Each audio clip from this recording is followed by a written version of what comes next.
JEE mains 2024 solution की इस series में हम देखने जा रहे हैं नेक्स्ट क्वेश्चन। और ये क्वेश्चन पूछा गया है जेईई मेंस 2024 5 अप्रैल शिफ्ट 1 का क्वेश्चन है। क्वेश्चन है if G be the gravitational constant, यानी कि gravitational constant capital G, and U be the energy density, then U क्या है? Energy density. एनर्जी डेंसिटी क्या है? U, और कैपिटल G क्या है? Gravitational constant. ओके, चलिए आगे देखते हैं। Which of the following quantity have to the dimension at the under root U G, square root U और जी। कौन सी हमारी फिजिकल क्वांटिटी है जो इसकी डायमेंशन के क्या है? इक्वल। तो सबसे पहले हम लोग क्या करते हैं? सबसे पहले हम लोग देखते हैं ग्रेविटेशनल कांस्टेंट, और बहुत ही आराम से करते हैं। Gravitational constant capital ji is equal क्या हो जाएगा? एफ आर स्क्वायर अपॉन में m1 m2। इस फॉर्मूले से हम लोगों ने इसकी यूनिट बनानी। यूनिट क्या बनेगी? न्यूटन मीटर स्क्वायर अपॉन में केजी स्क्वायर। और इसकी डायमेंशनल फॉर्मूला क्या बनेगा? एम एल टी माइनस 2, ये हो गया न्यूटन का यानी एफ का, आर का हो गया एल स्क्वायर डिस्टेंस अपॉन में केजी स्क्वायर यानी एम का क्या हो गया? स्क्वायर।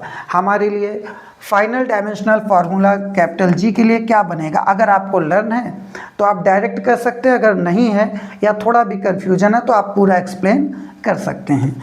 ये बनेगा m-1, 2 कहाँ गया? ऊपर। ये हो गया l क्यूब और ये हो गया t टू द पावर -2। ये क्या बन के आएगा? ग्रेविटेशनल कांस्टेंट के लिए डायमेंशन फॉर्मूला। और एनर्जी डेंसिटी, एनर्जी डेंसिटी क्या है? U, यानी U के लिए अगर हम लोग डायमेंशनल फॉर्मूला बनाएंगे तो एनर्जी अपॉन में वॉल्यूम, क्या लेंगे? एनर्जी अपॉन में वॉल्यूम। एनर्जी की डायमेंशन क्या होती है? ml स्क्वायर t माइनस 2, और वॉल्यूम की क्या होती है? l cube. हमारे पास फाइनल डायमेंशन क्या बन के आएगी? m l to the power -1 और t to the power -2। Okay, चलिए अब क्या है? स्क्वायर रूट, ये हो गए हमारे लिए इक्वेशन फर्स्ट, और ये ले ली हमने इक्वेशन नंबर सेकेंड।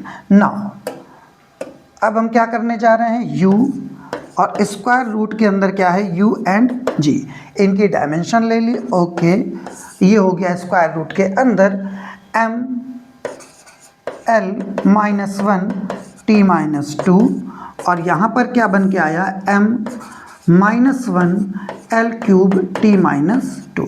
इसको जब हम सॉल्व करेंगे तो m की पावर +1 m की पावर -1, ये हो जाएगा m की पावर 0।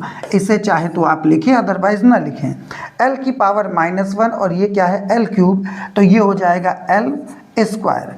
t की पावर -2, t की पावर -2, ये क्या हो जाएगा? t की पावर -4। ओके, अब हम इसे आगे कैसे कर सकते हैं? इसे हम आगे कर सकते हैं स्क्वायर रूट के अंदर, ये हो गया हमारा l स्क्वायर अपॉन में t की पावर 4, यानी कि l क्या है? ये बन के आ गया हमारे लिए l अपॉन में t स्क्वायर। क्या बन के आ गया? l अपॉन में t स्क्वायर, यानी l t -2। कितना बन के आ गया? l t -2, square root u और g की वैल्यू। अब कह रहा है इनमें से कौन सा फिजिकल क्वांटिटी सेम इसी डायमेंशनल फॉर्मूले की है। तो हम देखते हैं, यहाँ पर एक हमको दिया गया है force per unit mass. Force per unit mass, यानी कि फोर्स पर यूनिट मास।